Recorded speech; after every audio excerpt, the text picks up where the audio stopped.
नमस्कार, मैं श्रुति सिंह। स्वागत है आप सभी का इनसाइड झारखंड न्यूज के इस बुलेटिन में। चली जाते हैं खबरों के बारे में। खबरों की शुरुआत करते हैं राजधानी रांची के खलारी थाना क्षेत्र के पुन्नी राय में अपराधियों ने जमकर तांडव मचाया है और पुलिस को खुली चुनौती दे दी है। अपराधियों के द्वारा कोल ट्रांसपोर्टिंग में लगे 3 हाईवा को आग के हवाले कर दिया गया है। निर्मल चौक के पास खड़ी 3 गाड़ियों में आग लगाई गई और दहशत फैलाने के लिए 4-5 राउंड गोलियां भी चलाई गई। वहीं आशंका जताई जा रही है कि शुक्रवार को पुलिस द्वारा आलोक उर्फ राहुल तुरी के घर की कुर्की की गई थी, जिसका बदला लेने के लिए अपराधियों द्वारा इस घटना को अंजाम दिया गया है। इस घटना की सूचना के बाद मौके पर खलारी थाना प्रभारी विजय कुमार सिंह, मैक्लूस की गंज थाना प्रभारी गोविंद कुमार, पिपरवार थाना प्रभारी प्रशांत कुमार मिश्रा, बुढ़बू थाना प्रभारी के साथ अन्य पुलिस अधिकारी भी पहुंचकर मामले की जांच कर रहे हैं। वहीं पुलिस द्वारा फायर ब्रिगेड की गाड़ियों को बुलाकर आग बुझाई गई। हाईवा चालक के अनुसार 5 से 6 हथियारबंद अपराधियों ने इस घटना को अंजाम दिया है और वह खुद को आलोक गिरोह का सदस्य बता रहे थे।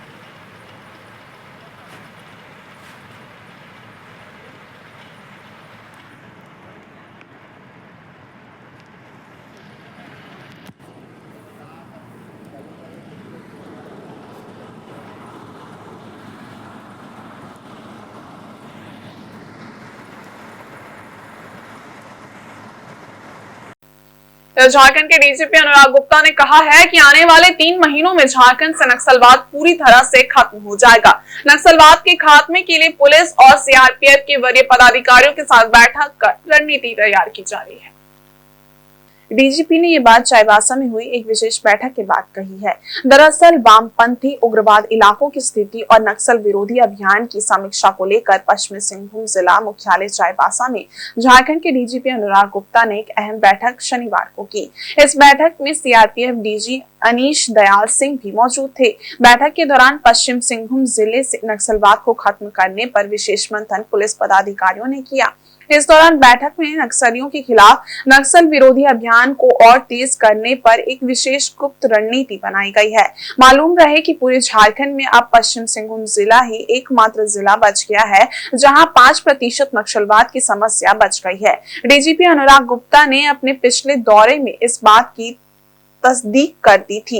वहीं केंद्रीय गृह मंत्रालय का भी सख्त निर्देश है कि बचे हुए इलाकों से उग्रवाद की समस्या को जल्द से जल्द दूर किया जाए और उग्रवाद व नक्सल ग्रस्त क्षेत्रों में शांति बहाल की जाए। इस लक्ष्य की प्राप्ति को लेकर राज्य के वरीय पुलिस पदाधिकारियों ने गहन चिंतन मंथन चाईबासा में किया है। सूत्रों के मुताबिक अब पश्चिम सिंहभूम के कुल्हान, सारंडा और पोड़ाहाट के इलाकों में नक्सल विरोधी अभियान और तेज हो गया है। पुलिस की ये भी कोशिश है कि नक्सलियों को सरकार की सरेंडर पॉलिसी से लाभान्वित कर उन्हें समाज की मुख्य धारा में वापस लाया जाए। हालांकि इस पर कामयाब नहीं होने पर इस बार सुरक्षा बल के जवान नक्सलियों के साथ आर पार की लड़ाई जंगलों में कर सकते हैं।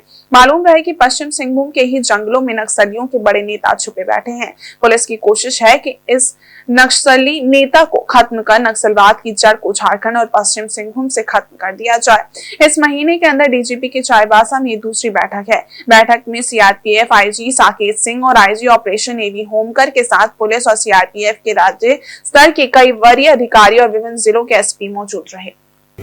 जी।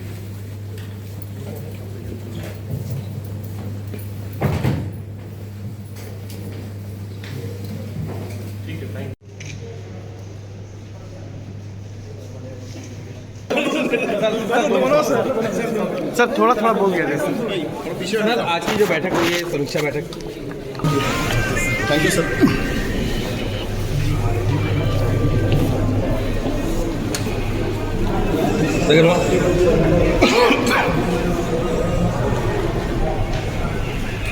ऐसा है कि नक्सल, जैसा मैंने पिछली मीटिंग में बताया था, झारखंड राज्य की 95% नक्सल प्रॉब्लम समाप्त हो चुकी है। जो 5% बची है उसका रिव्यू करने के लिए हम लोग सीआरपीएफ के डीजीपी साहब, हमारा ये सौभाग्य है जो झारखंड में आए और चाईबासा में आए और उनके मार्गदर्शन में झारखंड पुलिस और सीआरपीएफ मिलजुल करके इंटेलिजेंस एजेंसी के साथ एक निर्णय कर लिया कि अगले 3 महीना में हम लोग इसका समाप्ति का पूरा जोर लगाएंगे। यही आशा। उसमें क्या आज का वो मुद्दा नहीं था, वो एक लोकल मुद्दा है, उस पर एसपी साहब से आप बयान कर लेंगे।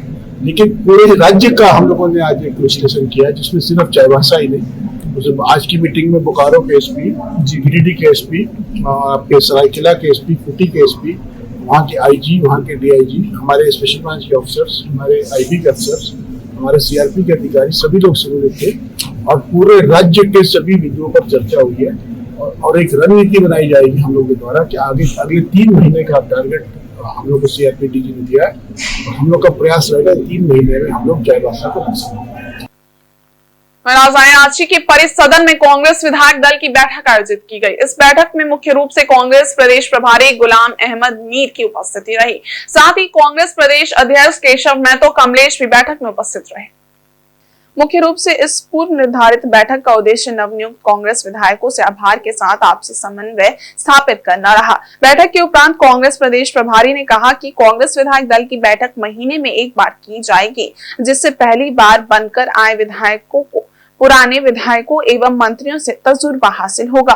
पार्टी के साथ भी विधायकों का संबंध स्थापित हो बैठक से इस प्रकार का पहल निकलेगा। अगले साल जनवरी के पहले हफ्ता में पार्टी के वरीय पदाधिकारी के साथ बैठक के उपरांत कांग्रेस का क्या रोड मैप होगा ये तैयार किया जाएगा। पार्लियामेंटेरियंस की उन्होंने बखूबी निभाई।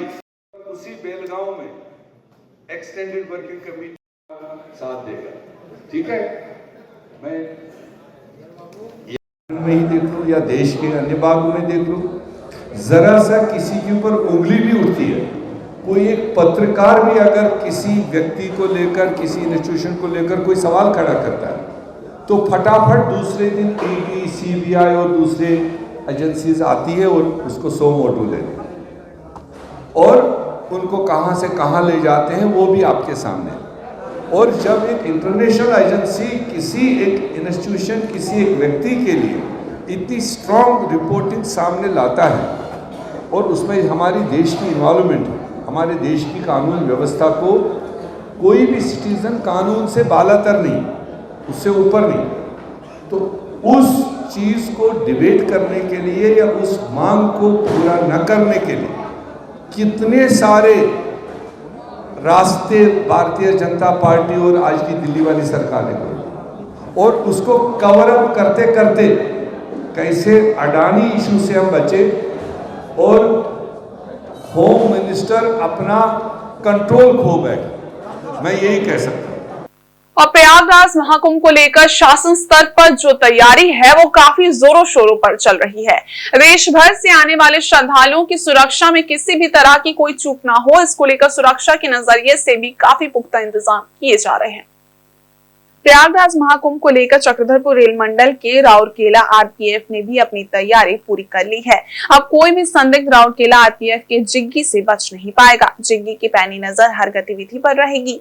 महाकुंभ मेले के दौरान जिग्गी बेहद चौकन्ने नजर आएंगे। दरअसल जिग्गी राउरकेला आरपीएफ का एक खोजी कुत्ते का नाम है, जो कि आज इस्पात ट्रेन के माध्यम से राउरकेला रेलवे स्टेशन से खड़गपुर के लिए रवाना हो गया, जहां से राजधानी ट्रेन के माध्यम से वो प्रयागराज को जाएंगे। इस दौरान जिग्गी के साथ राउरकेला आरपीएफ के जवान बसंत कुमार साहू एवं आनंद कुमार साहू मौजूद रहे। राउरकेला रेलवे स्टेशन में रेल यात्रियों की सुरक्षा के लिए पिछले 5 साल से जिग्गी अपनी ड्यूटी निभा रहा है। 2019 से राउरकेला आरपीएफ थाना में जिग्गी ने अपना कार्यभार संभाला है। जिग्गी बेल्जियम मालिनोइस प्रजाति का खोजी कुत्ता है। जिग्गी की ट्रेनिंग की बात की जाए तो इन्हें रेलवे बोर्ड प्रशिक्षण केंद्र दिल्ली में ट्रेन किया गया है।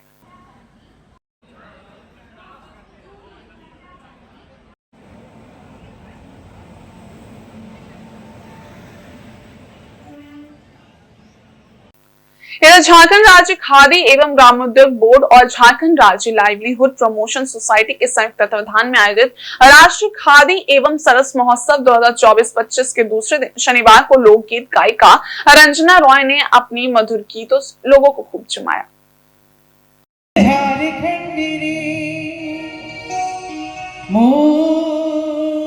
छोटा नागपुर रे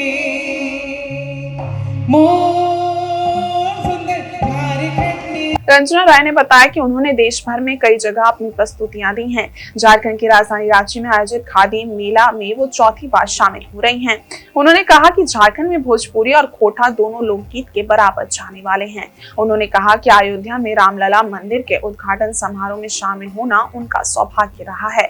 उन्होंने कहा कि झारखंड में लोकगीत के क्षेत्र में आजीविका बनाने वालों के लिए सुनहरा भविष्य है।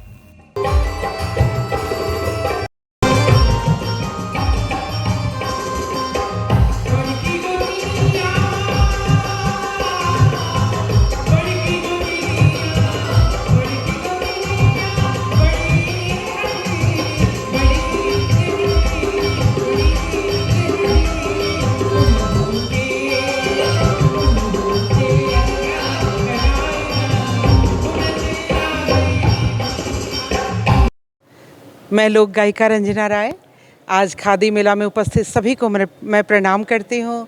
मैं बोकारो से आई हूँ और मैं बनारस की हूँ।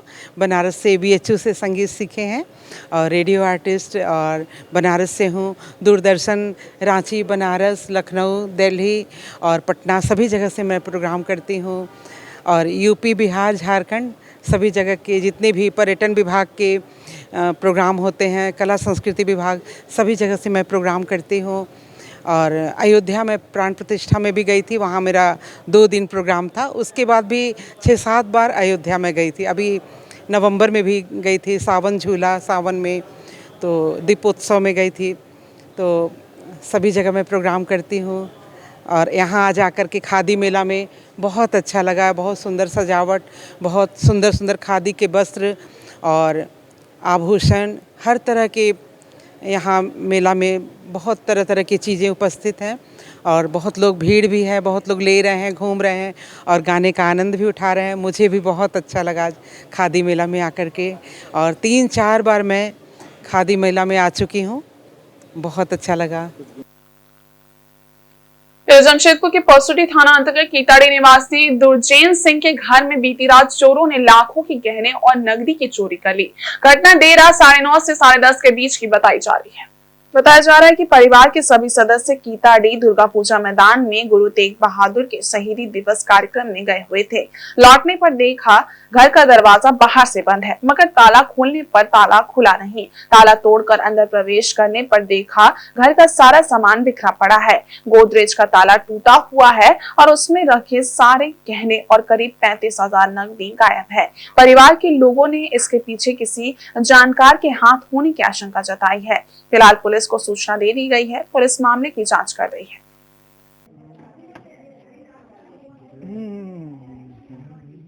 हाथ नहीं लगाइएगा।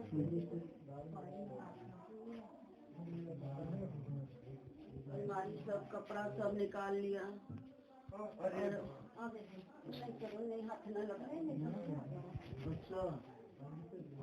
ये मैंने दुर्गा पूजा मैदान में सिख नौजवान सभा के द्वारा गुरु तेग बहादुर का शहादत दिवस मनाया जा रहा था। सब लोग उसी कार्यक्रम में शामिल हुए थे। वहाँ से हम और जिनका एक आवास है गुरमेल सिंह, हम लोग आने के बाद हम देखे कि बाहर का ताला नहीं खुल रहा है। तो हमको बोले कि लोहा का रड या पेचकस ला करके हम दिए, तेल डाले, उसका खोले तो अंदर दरवाज़ा नहीं खुल रहा था। झांक के देखो तो बाहर को कुर्सी लगा हुआ है। तो हम समझ गए कि इस घर में चोरी हुआ है। हम लोग 2 आदमी थे। हम लोग बोले कि दीवार कूद करके अंदर जाना ठीक नहीं है। तो हम लोग फिर त्रिलोचन को फ़ोन किए, 100 लड़का लोग आया। उसके बाद छत से घर के अंदर घुसते हैं हम लोग, तो देखते हैं सारा सामान बिखरा हुआ है। अलमीरा टूटा हुआ है, पलंग का बेड उड जितना खुला हुआ था, सामान फेंका हुआ था। और जो लोग से चोर लोग कैश और गहना उना जो था लेकर के चले गए। ये घटना 9 बजे से 9 से 10:30 के बीच की। ये जो भी चोर था उसको इस चीज़ की जानकारी थी कि आज दुर्गा पूजा मैदान में प्रोग्राम है, इसलिए सारे लोग वहाँ पर गए हुए हैं। घर में कोई नहीं है। अगले ने निश्चिंत होकर के इस घटना को अंजाम दिया। ईसाई धर्मावलंबियों का सबसे बड़ा त्योहार जीसस क्राइस्ट का जन्मोत्सव का पर्व क्रिसमस को महज 2 दिन शेष हैं। 24 दिसंबर के मध्य रात्रि में प्रभु यीशु मसीह का जन्मोत्सव मनाया जाना है। ऐसे में राजधानी रांची में ईसाई धर्मावलंबियों के इस महापर्व की तैयारी लगभग अपने अंतिम चरण में है। रांची शहर के विभिन्न गिरजाघर और उसके आसपास के क्षेत्र में बेहद ही आकर्षक विद्युत सज्जा की गई है एवं प्रभु यीशु मसीह के जन्मोत्सव का सांकेतिक चित्रण चरनी के माध्यम से किया गया है। वहीं राजधानी रांची के बाजारों में भी क्रिसमस से रिलेटेड घरेलू सजावट की सामग्री की बिक्री जोरों पर है। वहीं जगह जगह पर carols, Christmas carnival, Christmas gathering और क्रिसमस मिलन समारोह का दौर भी जारी है। वहीं शहर के इसी बहुल्य क्षेत्र में क्रिसमस के गाने चारों तरफ सुनाई देने लगे हैं। इस बार की खास बात यह है कि रांची के पुरुलिया रोड को झारखंड सरकार के सौजन्य से बहुत ही आकर्षक ढंग से सजाया गया है।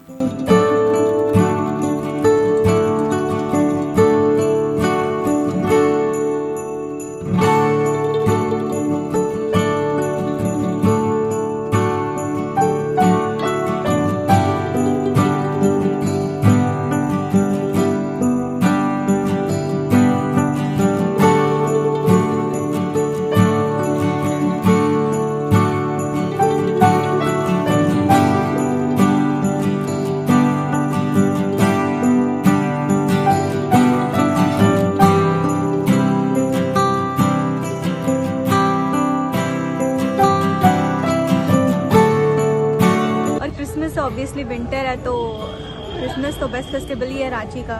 एज वी आर झारखंड, हम लोग जैसे झारखंड में रह रहे हैं तो क्रिसमस इज़ लाइक कि हमारे सबके लिए फेस्टिवल होता है। यहाँ पे हिंदू, मुस्लिम, क्रिश्चियन ये मैटर ही नहीं करता है। This is like universal festival. तो यस, वी आर हैप्पी। पिछले एक हफ्ते से जारी कड़ाके की ठंड के बाद बादलों ने आसमान में डेरा जमाया है, जिससे जमशेदपुर सहित आसपास के क्षेत्रों में रह रहे लोगों को ठंड से थोड़ी राहत मिली है। इधर रविवार की सुबह घने कोहरे ने लौनगरी की रफ्तार पर ब्रेक लगा दी। कोहरे की वजह से विजिबिलिटी कम होने के कारण लोग अपने अपने घरों में ही दुबके रहे। वहीं मॉर्निंग वॉकरों की उपस्थिति कम रही। मौसम विभाग की माने तो अगले 2 दिनों तक ऐसा ही मौसम रहेगा।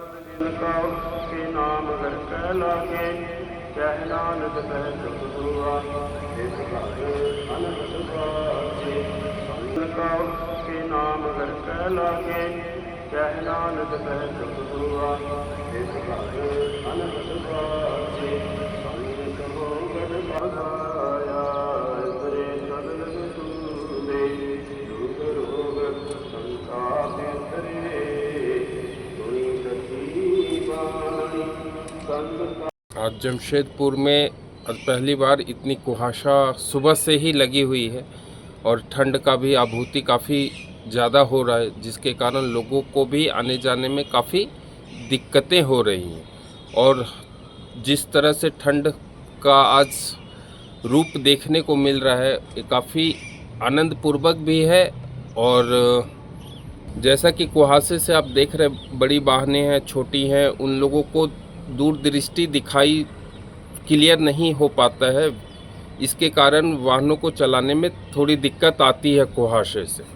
आज सुबह में काफ़ी ज़्यादा धुंध थी, जिसके कारण सामने की चीज़ें भी नहीं दिख रही थी। इनफैक्ट गाड़ी की लाइट ऑन होने पे भी क्लियर विज़न नहीं हो पा रहा था लोगों को, जिसके कारण काफ़ी दिक्कतें सुबह में हो रही थी। इधर पोटका में लगातार तापमान गिरने से कड़ाके की ठंड बढ़ती जा रही है। इसी बीच टांगराइन के सबर नगर में स्थित 40 आदिम जनजाति के परिवार के सदस्यों के बीच कंबल का वितरण किया गया। बता दें कि जंगल में रहने वाले इन आदिम जनजाति के परिवार के लिए जंगल की लकड़ी ही ठंड काटने का एकमात्र सहारा है। इस बीच इन परिवारों के बीच समाज सेवी उज्जवल कुमार मंडल द्वारा इन परिवारों के प्रत्येक सदस्य को कंबल दिया गया, ताकि ये कड़ाके की ठंड से बच सके। वहीं उज्जवल कुमार मंडल ने कहा कि इन परिवारों के लिए ठंड का मौसम काफी विकट समस्या हो जाती है, क्योंकि इनके पास रोजी रोजगार का कोई साधन नहीं है और ये जंगल में रहकर फल फूल बेचकर अपना जीवन यापन करते हैं। इसलिए इन परिवारों के बीच कंबल का वितरण किया गया है। ठंड में यहाँ के सबर जितने हैं बहुत मुश्किल से जी रहे थे। इसको देखते हुए हम लोगों ने ये कदम उठाया और 40 सबर परिवारों को कंबल वितरण किया गया।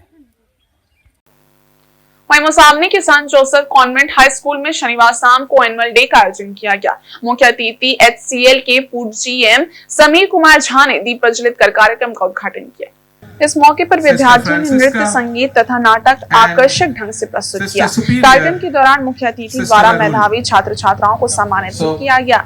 इस मौके पर मुसामनी DSP संदीप भगत, HCL के पदाधिकारी, पंचायत प्रतिनिधि, प्राचार्य सिस्टर फ्रांसिस्का, सिस्टर जानित समय, टीचर व अभिभावक उपस्थित थे।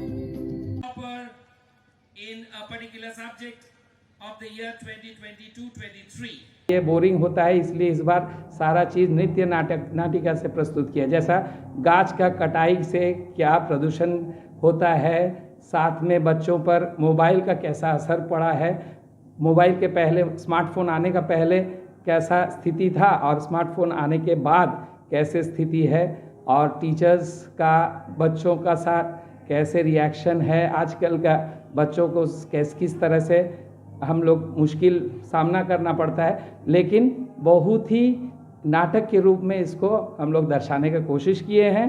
और हम जैसे कि देख रहे हैं आज तो बहुत भीड़ है और सारे पूरा मुसाबनी, घाटशिला, राखा, जादूगोड़ा और यहाँ तक कि धलभुंगड़ से सारे पेरेंट्स लोग आए हुए हैं। यहाँ के जितने बच्चे हैं, मोहभंडार के भी जो ब्रांच है हमारे LKG से 5 तक चल रही है, उन लोग का भी प्रोग्राम है और बहुत ही सराहनीय है। अभी तक जितना प्रोग्राम चल रहा है हम लोग को बहुत ही अच्छा लग रहा है कि ये जो है बच्चे पेरेंट्स खूब और साथ ही साथ आज हमें ये मौका भी मिलता है इस बार, पिछले 2 वर्ष का हम पारितोषिक देंगे 2022-23 का और 2023-24 का।